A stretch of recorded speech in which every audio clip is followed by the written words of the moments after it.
Are you ready to take your business to the next level and make the money you want so that you can create the impact you desire?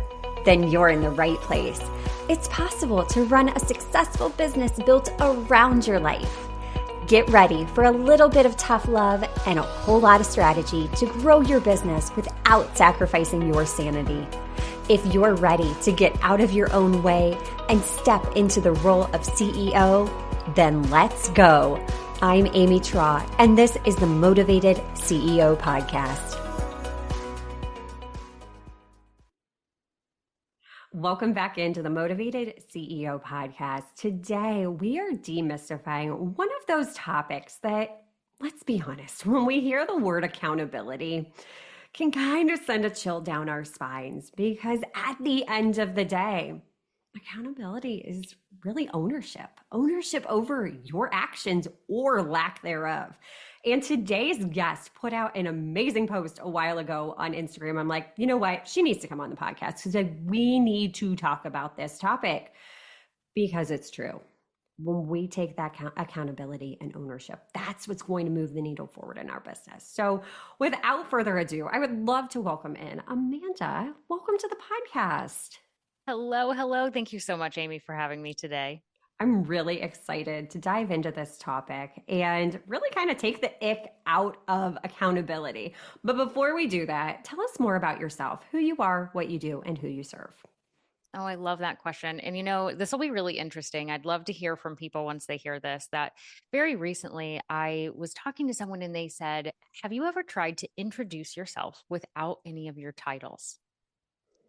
And I thought, oh my gosh, that is fascinating, because I think so often, like, I am an entrepreneur, I am a wife, I am a stepmom, I am a dog mom, I am a friend, and we get wrapped up in these titles and we think about like that being who we are.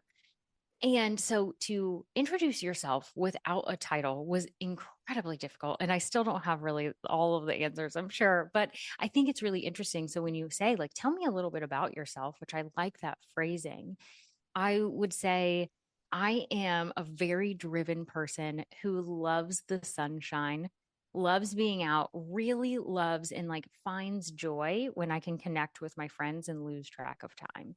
These are the things about me that I don't necessarily think you learn when I say I'm an entrepreneur, I'm a mom or a stepmom, I'm a wife, I'm a dog mom, these types of things. And so it's just interesting. Have you ever tried to do that? Oh my gosh, I don't think I could. Like, I really think I'd have to sit down and be intentional about it, because it's so rote and automatic and ingrained in ourselves that Mm-hmm. we put ourselves into these boxes according to the title and way we want to portray ourselves. Oh, what an Right. I interesting know. topic. It's like, and like I said, it's not, I don't have a perfect answer by any means, but it was really interesting to think Yeah. about that. And I think specifically for entrepreneurs, I'll speak for myself, but I think a lot of us really get wrapped in that title. I definitely do. I love that title. And even like you and I both became authors recently. So that's another title. Podcast host, that's another title. And it's these things that we enjoy and we love. But when we strip all of that away, who are we? And I just think it's such a fascinating thing. I know that's not necessarily what we're talking about today, but I thought it was such an impactful question. And so I would pose that to anyone listening, is like, how would you introduce yourself without any titles? Yeah, I'm definitely going to dive into that. Like, you've given me something to reflect upon already. And I love that, because we're always going, we're always doing, we're thinking that we have to do things a certain way. But Hmm. at the end of the day, we get to choose. We get to choose how we're showing up, what actions we're taking, what we're not Hmm. doing, what we're saying yes and no to. So just taking the time to answer that question. Ooh, that's Hmm. a juicy one. I like it. I'm I gonna know. journal. I can't wait to hear what you come up with. So you'll Yeah. have to message me later. And again, like anyone who listens to this whenever it comes out, like please share that, because ever since I've been asked that question, I have asked other people and I love hearing the answers. It's something I ask every now and then on Instagram, and I love it because it's really an eye-opening experience for the person. At least it was for me and for anyone who's shared, like yourself. And it's just this moment of like, oh, that's a very interesting thing to reflect on. Yeah, because it goes deeper than the Hmm. title. It And does. yeah, we're always trying to put ourselves into these boxes, but that just really Hmm. takes it a level deeper. And you know what? It builds connection too. Yeah. It's really humanizing our brand. And in this noisy world, honestly, just being a human, really Mm. prioritizing connection and relationships. That's the key. That is the missing part, but Hmm. that's easier said than done. Oh my gosh, yes. I have a recent episode. I don't know, again, when this is going to go live. I don't know the number on my podcast, but the guest is Sherelle, and she wears a bright yellow shirt. So you'll be able to see her on my website. She's beautiful. And we talked about loneliness as an entrepreneur. And it was really interesting. She said something that I have found myself repeating to a lot of people, which is she said, you have to know the depth of the connection you're looking for because that changes. Like sometimes you're looking for podcast connections or connections to other people, and other times you're looking to be like, I need to be able to share the ups and the downs and the good and the bad. And that's just a different level of connection. And so when we are trying to find someone to connect with, especially all of us who work online and we feel so lonely behind the screen, knowing the level of connection you need in this season of life is so critical. Yeah, it really, really is. Which kind of brings us into this concept of accountability, talking about Hmm. critical pieces as an entrepreneur, is that at the end of the day, we can be our worst enemy Hmm. because we're always liking to blame other things, other people, other circumstances. But at the end of the day, this concept of accountability really comes back to being in complete ownership Hmm. of our actions or lack thereof. So, Right. what's your take on accountability? Why Yeah. do we feel like it's such a guilt provoking, shameful thing when we hear, well, you need to be accountable for yourself and for your actions? Right. It's a great question. And I love it's really fun to see how when something captures people's attention. And so when I shared, you're talking about the post where I shared my definition of accountability on Instagram. And because what I found was whenever I introduce myself as like the entrepreneur who I am, and I say I'm an accountability coach, immediately people call themselves out. And they're like, oh gosh, I am so bad at holding myself accountable. It's not like people don't know. People are very aware of it. But the next level of it is like changing. Like, so if you're like, I'm aware that I do this thing, and then taking the ownership and changing is a different scenario. And so it's been a really interesting thing for me to introduce myself and to talk to people about accountability. And through all of that, someone asked me what my definition of being accountable was. And I just like said it and it really resonated. It was on a podcast and I was like, oh, I should share this because it's different than what other people typically think. When people say to me, I don't hold myself accountable, they are typically, not everyone, but most people are thinking about checking things off the to do list. You have a list, and if you didn't complete it, you didn't hold yourself accountable and you feel like crap. Let's just call it what it Yeah. is. You feel bad because you told yourself on this list you were going to do it, and then you end up feeling terrible that you didn't do it. In my opinion, my definition is total ownership of your actions or lack thereof, regardless of what the outcome is. And that is more important than checking things off the list. Is taking accountability for what you did or did not do and simply using it as facts. And so the other part of my definition and really the caveats, and not really caveats, but the additional pieces is we have to own what we can control and let go of what we can't. There is always going to be things out of our control. And so we can't focus on that. We need to recognize it because sometimes we can mitigate it in different ways or work around it because it happens all the time or whatever the case is. We need to recognize it, but we can't own it. We only can own what we can control. And I also like to add no buses allowed. We don't need to throw other people under the bus and we don't need to throw ourselves under the bus because it's not helpful. It doesn't help us move forward in any way. And so taking that ownership of our actions really allows us to move forward without the guilt. Because, like you said, it is so guilt provoking of like, I didn't do what I said I was going to do, and you feel like crap. And that feeling is just heart wrenching for me. And that's what I Yeah. realized. Most people say, like, what breaks your heart? And then create a business around that. And so that's not what I did, but what I eventually came to in my business was what breaks my heart is people feeling like they failed when there's usually some other situations at play. And I just really try and help people mitigate that so that they don't feel like a failure. It's really just taking ownership. This is what I can control. This is what happened. And this is how I'm going to move forward and do better tomorrow. Yeah, it's information. And in taking ownership, it's empowering. Mm-hmm. That's equipping you with so much knowledge and resources and just information that you can now use as fuel.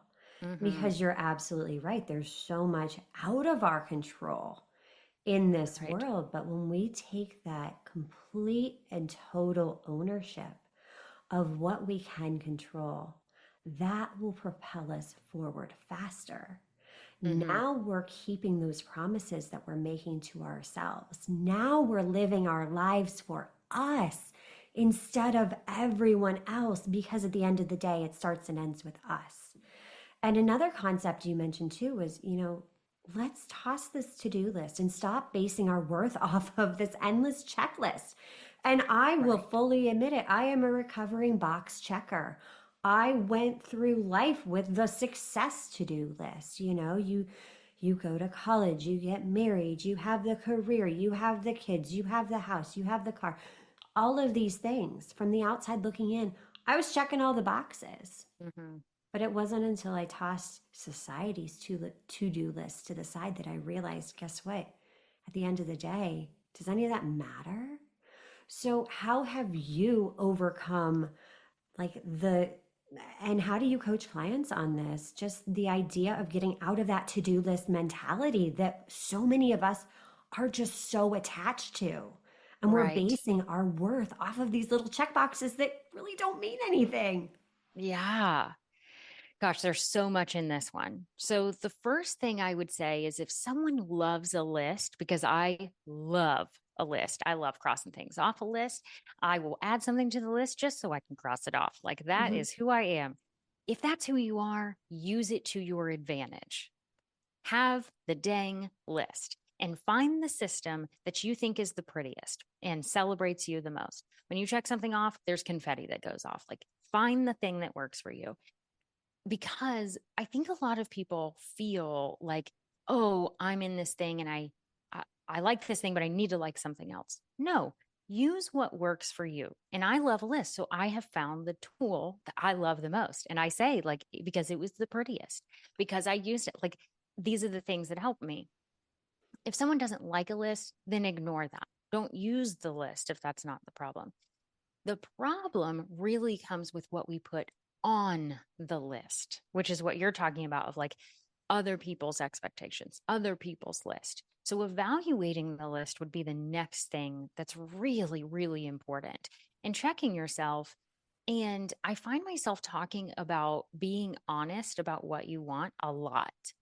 That's something that typically comes up with all of my clients.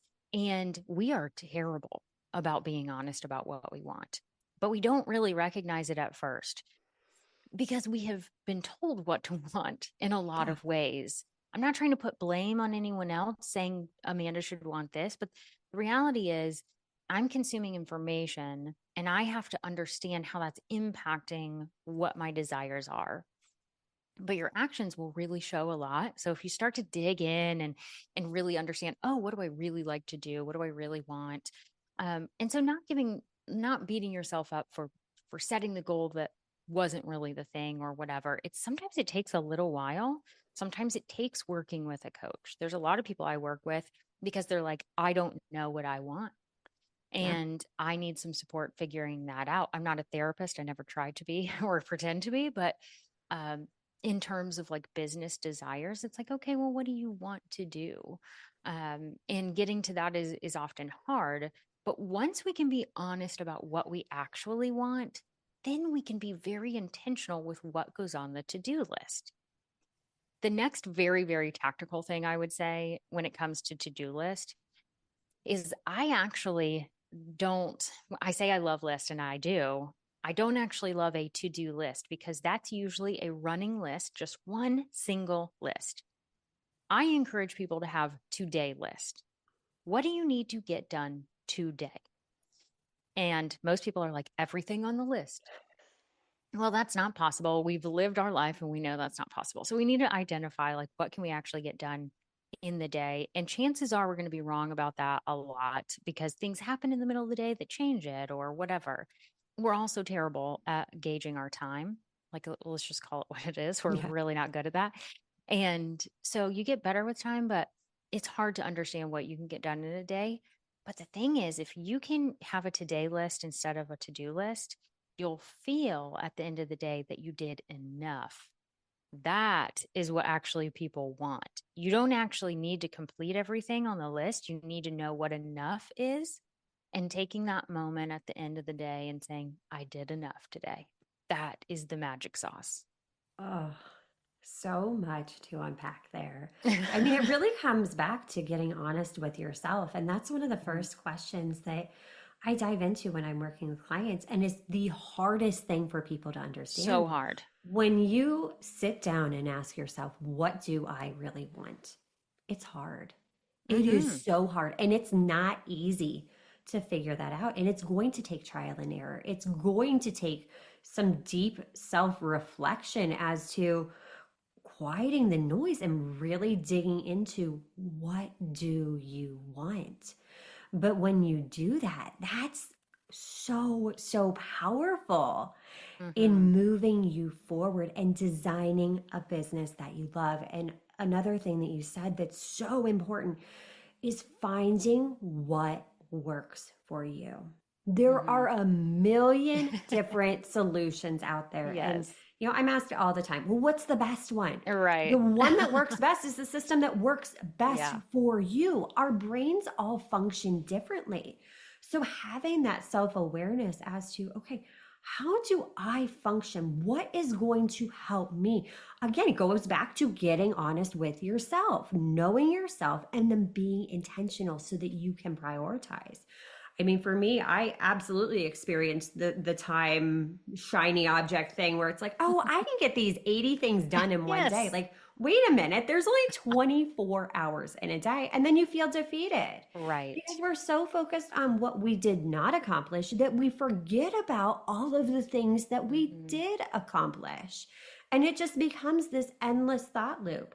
So, something that Hmm. was a game changer for me was focusing on, okay, let's, like you said, prioritize it. I'm only going to put three things at the top of that list that Right. if nothing else gets done, okay, at least the bare minimum got accomplished. And I'm going to feel Hmm. good about that. That Yes. works for me. And that may not work for someone else. And that's okay. It's again taking that action to figure out what is going to work best for Hmm. you. Because if Hmm. you're not, like, I still have a paper planner, I'm a visual person, that works for me. Other people love their computer planner stuff. Cool. Right. Like you do, you boo, right? Like, Yes. we need to start leaning in and leveraging that as entrepreneurs because that's the really cool part. There's no right or wrong way to go about this. Right. I love it. I think it's so important for us to figure out what works for us and put the freaking blinders on Yes. and ignore what works for other people. Now, I will say sometimes it takes time to Yeah. find what works for you, and that can be frustrating. So I always like to acknowledge that because let's say someone's trying to figure out like some sort of task management. They try paper, it's not working. They try one tool, it's not working. They try another tool, it's not working. Give yourself that time to figure it out. And if it's a tool, it's a little less of a rub with like paper planners because it's something you're like writing down and it's less of a tool in terms of like the online ones. Those do take a little bit to learn. So you got to give yourself some time to actually learn the technology, but really lean into, is this coming easy to me? I know I still have to figure out some things, but is it working for me? Does it visually look appealing to me? Because that can throw people off. I know it sounds really silly, but It's something that matters. So if it matters to you, lean into that. And it's all about just figuring out what works for you and then ignoring the rest, because there's always going to be another tool that someone's like, it's awesome. You Yeah. have to try it. And you have to say, no, I don't. I found what works for me. Right. Because what ends up happening is then we're switching from thing to thing to thing, and Right. we're not giving any of the things a fair chance to work. It's like Right. expecting a kid to hop on a bicycle and learn how to ride the bicycle the first time. No, you're going to fall down. But what do? You get more proficient at it the more you use it, the more you try and do that task over and over. So I love that you mentioned, like, give yourself time, give it a Mm-hmm. fair chance to work because it could potentially work. There's just always going to be that learning curve. Right. And some people really need this. So take it or leave it if you need it or not. Some people need a timeline. Like, how long should I try this thing? My rule of thumb for most things in business is 90 days. Yeah, I Like, agree. give something 90 days. Now, if you have like a free trial that's 14 days of a new tool and you freaking hate it, don't pay for the dang thing and then go for 90 days. Move on to the next one. But if you find something and you're like, you know what, I think I like this one, but I know I need to keep learning, give it 90 days. And then move on from it from there. You don't really want to like be beating your head against a wall with something that's like really not working for too long. And I use that term or that frame of 90 days very loosely. I'm not saying it's a rule. Some people just need it. And for those people who are super, super structured that ask me for that, that's why I like to throw in a timeline. And that's what I think 90-day goals are great versus annual because so many things can change in a year. Annual goals are fine, but it's like looking at that time frame, it's kind of like overestimating what we can do in a day. We Yeah. absolutely overestimate what we can do in a year. Yeah. I think we've all been there as Hmm. entrepreneurs. We're like, oh, I'm going to get this and this and this and this. And it's like, Yes. then we lose our focus. We lose that momentum because now our energy is scattered. Hmm. It's scattered everywhere and we're not really actually moving the needle forward. So that's why I love breaking things down quarterly. I do my quarterly focus, and that way you keep the blinders on.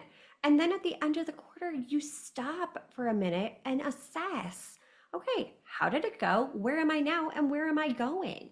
When you take that intentional pause, it's really key. And again, it feels counterintuitive to stop and pause amongst the hustle because we're conditioned to think that more hustle, more work, more processes, more systems, that's going to create faster results.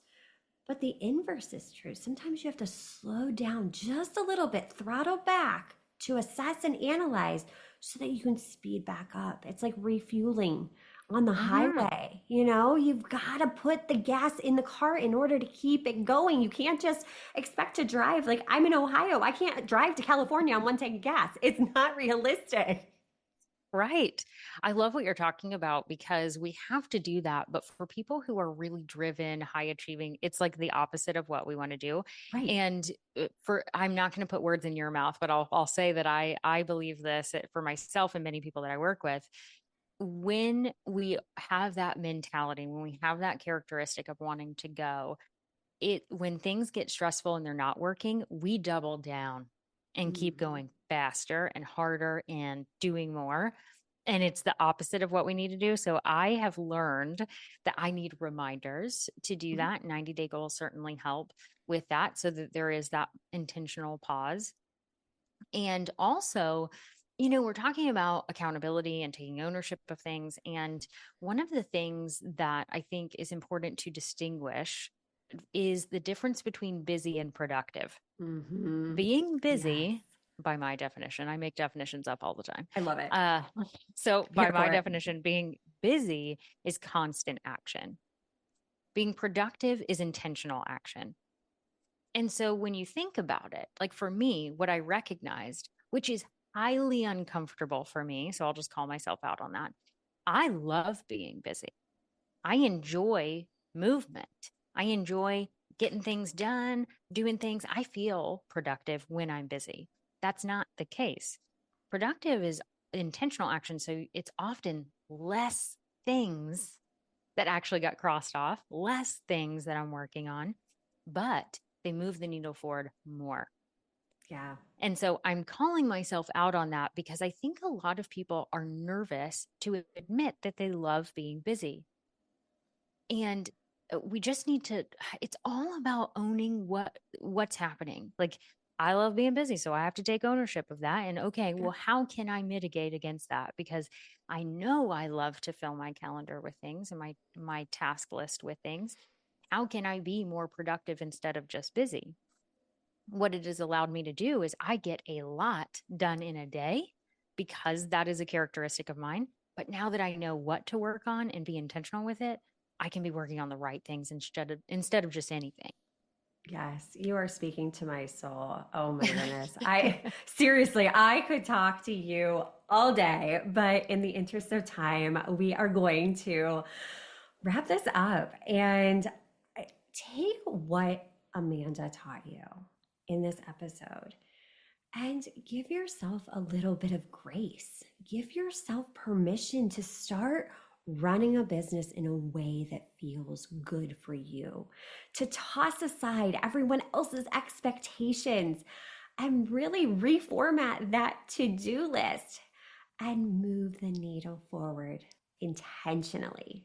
Intentionally, not being busy for the sake of being busy. Because Amanda, yeah, I'm right there too. I like to be Thank busy. you. So I'm Yes, not alone in absolutely. You're this. not alone. So thank you for being transparent in that because I'm right there with you. And that's okay. And it all goes back to taking ownership. Taking ownership is truly key. Amanda, how can we get into your world? How can we learn all of the things about you? Oh, everything can be found on my website at amandamckinney.com. I'm the Amanda McKinney on Instagram and LinkedIn and all those places. And I also want to just say that we talked a lot about finding what works for you and all of that. And I shared a lot of tips. And I always like to make sure that I'm very, very clear that just because I'm sharing tips doesn't mean I do it perfectly. So if anyone is thinking, oh, Amanda or Amy's got it pulled together and they do it perfectly, no, I aim for 80% of the time. And if I can get to 80%, I celebrate in huge ways. I don't do it awesome, but I try and do it better every day. And so I hope that that is, again, just being as transparent as possible because I think it's so easy to listen or watch other people and think that they've got it figured out and it's always perfect and it's not. So give yourself a lot of grace on this road to being accountable and productive in all things in your business because it's not, no one has the same life. And so you can't compare. Exactly. I could not have stated it any better. Yeah, we're all just figuring it out as we go. I still have my challenges, my setbacks, my roadblocks, all of that. So if you're looking at watching this video on YouTube, if you're listening in your AirPods, please know you're not alone. We're right alongside of you, taking action and figuring it out as we go. Amanda, thank you so much for taking time to pour into our listeners today. Thank you so much, Amy, for having me. It's been such a pleasure. It really has been awesome. And until next time, cheers to making the money you want so that you can create the impact you desire. Are you loving what you're hearing? Do us a favor and hit that subscribe button so you don't miss an episode.